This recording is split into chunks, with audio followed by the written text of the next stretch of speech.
新天地嘅新樓盤咧，大家係聽得多，亦都見得多啦。咁二手房差價有幾多？然之後有咩筍盤呢？今集咧帶大家嚟睇下。想要睇樓買樓冇套路，優點缺點都要知啊！大家好，我係阿樂 Alice。除咗優點缺點咧，差價大嘅筍盤咧，亦都要知啊！原價280幾萬喎，而知咧依家5折賣樓喎。我哋依家睇緊咧係一個大四房，大四房南北通雙陽台戶型，139平方，全新裝修，係未有入住過嘅。我哋依家所見到咧就係發展商個裝修交樓狀態。目前咧就係擺咗啲舊家私、家居用品，實際咧係未有入住過嘅。嗱，我哋而家睇緊北面陽台廚房外邊呢個位置咧，亦即係天然氣管道位置啊，可以見得到咧，燃氣標都未有報裝嘅，真係未開過火啊！呢一座咧就喺屋苑嘅中間位置，北面陽台景觀咧就喺呢個賢能嘅餐廳開間咧闊就2.85米嘅。客廳開間闊咧就4.8米。呢一座咧係2梯3房，前面咧就擋得唔多啦。喺南邊呢個陽台咧就夠大，不過咧前面咧有樓，視野咧就一般般嘅。靠梳化呢埲牆嘅房間咧係可以全部拆嘅，可以改成一個超大嘅橫廳都得嘅。我哋依家睇到咧就係遠洋嘅裝修交樓標準啦，全屋嘅空調風管機，全屋嘅電動窗簾。智能家居，客廳上邊咧仲有2個喇叭喎，交樓標準咧都算係非常之高嘅。呢一套咧目前放盤146萬，價錢咧仲可以傾。費用方面咧正好咧，因為佢未超過140平方，就按1個點個契稅嚟交，亦即係1%啦，同新樓盤咧一樣嘅。另外咧就多一個佣金費用1.5%嘅啫。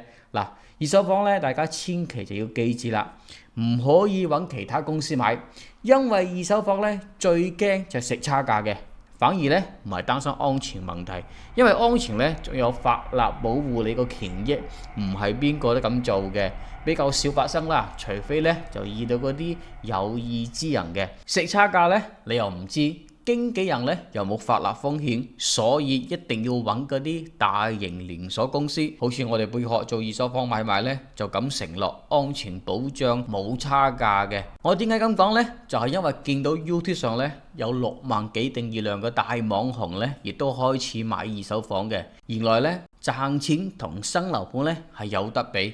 點解？因為有差價食啊！所以 YouTube 上個大網紅突然之間更好死放下身段。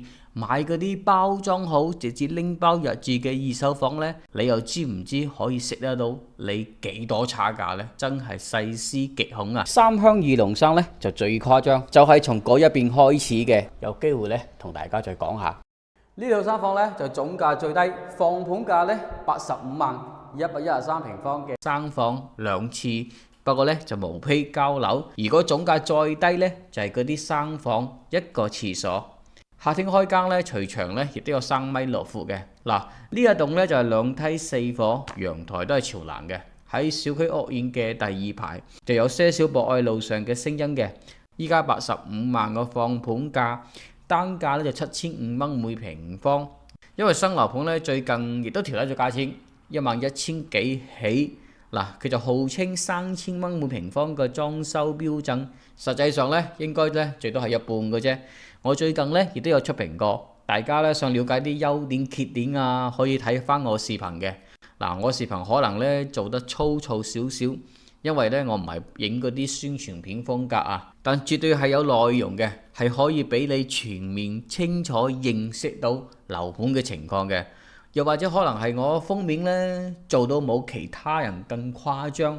又或者咧係我冇真人出鏡，導致咧啲觀看量係好少嘅，所以咧希望各位觀眾多多包涵，多多支持啊！中意嘅話又可以幫我點個讚，俾個 like 啊！回覆支持2個字啊！講到裝修呢，我有一個同我買咗二手樓嘅客戶，係一個年輕嘅設計師嘅，就有同我講過，幫一個香港客戶咧裝修石岐華發廣場，係從毛坯開始嘅，2,300蚊每平方嘅裝修標準。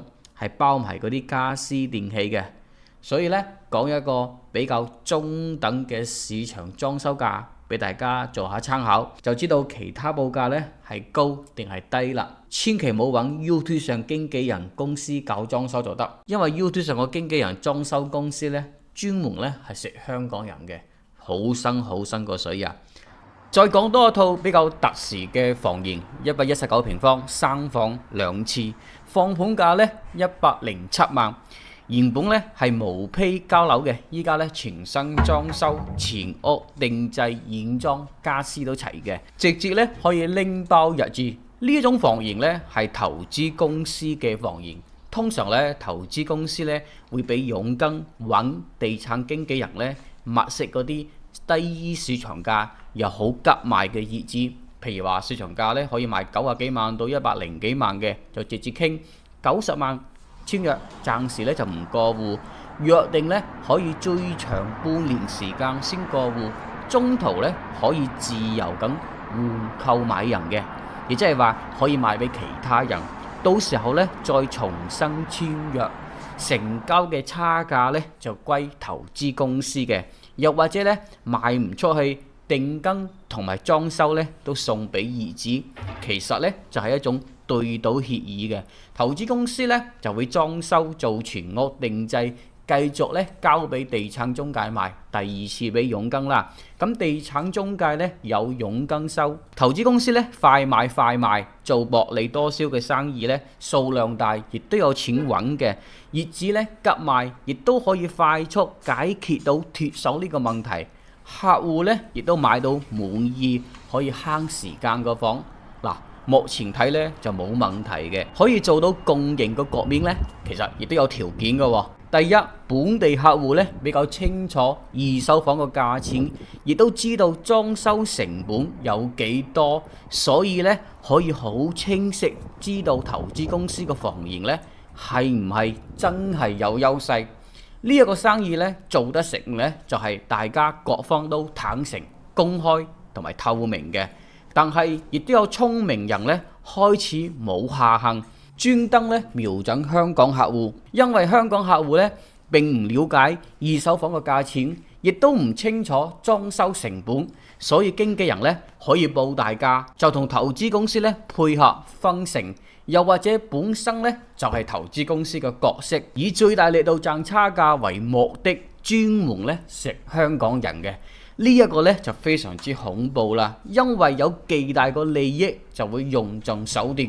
平日喺 YouTube 上專門做香港人生意個經紀人咧，最中意咧就推薦嗰啲超高佣金甚至冇優勢嘅樓盤嘅，又幫你搞裝修一條龍服務。嗱，好似德寶怡高啊、博愛里等等啲毛坯交樓嘅樓盤咧，一套房分分鐘咧賺你20-30萬喎，因為佣金都有10萬加，裝修報價3000幾蚊每平方，高於市場價1倍幾喎，可以賺你2000蚊都冇問題嘅。平常咧做習慣咗新樓盤，佣金賺得多，又可以裝修賺大錢，食慣咗二次撈飯喎。而依家二手房咧收齊佣金得3%。簡直就係天差地別啊！所以 YouTube 上大網紅突然之間咁好死，放下身段買包裝好，直接拎包入住嗰啲二手房，你又知唔知可以食到你幾多差價啊？係唔係非常之恐怖啊？有講有笑，係有獠牙嘅笑面虎就真啊！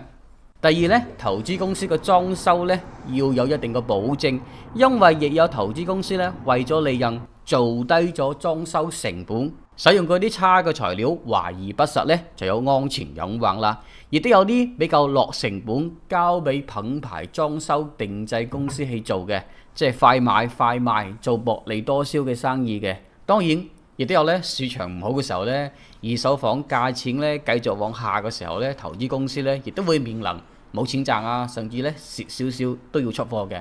呢套房咧就係維爾定製公司裝修，屬於上市公司。同大家講咧，佢就話1500蚊每平方嘅成本嘅。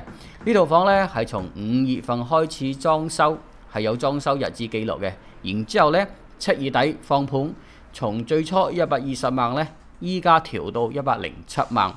再嚟對比下相同戶型嘅二手房係幾多錢呢？目前最低放盤咧係100萬。嗱，呢一個呢，就係我哋平時做開二手房買賣、做開本地人生意，同埋 YouTube 上專門做香港人生意經紀人嘅區別啦。當你好清楚了解到房屋個情況呢，自然你就心中有數啦。正如我一直講嘅，優點缺點都要知啊，亦都要多了解，對比咗之後呢，慢慢再做選擇。關注訂閱我，睇樓買樓冇套路。好，大家想要咁多嗰啲二手盤呢，其實可以加我微信，可以網上 VR 睇房嘅。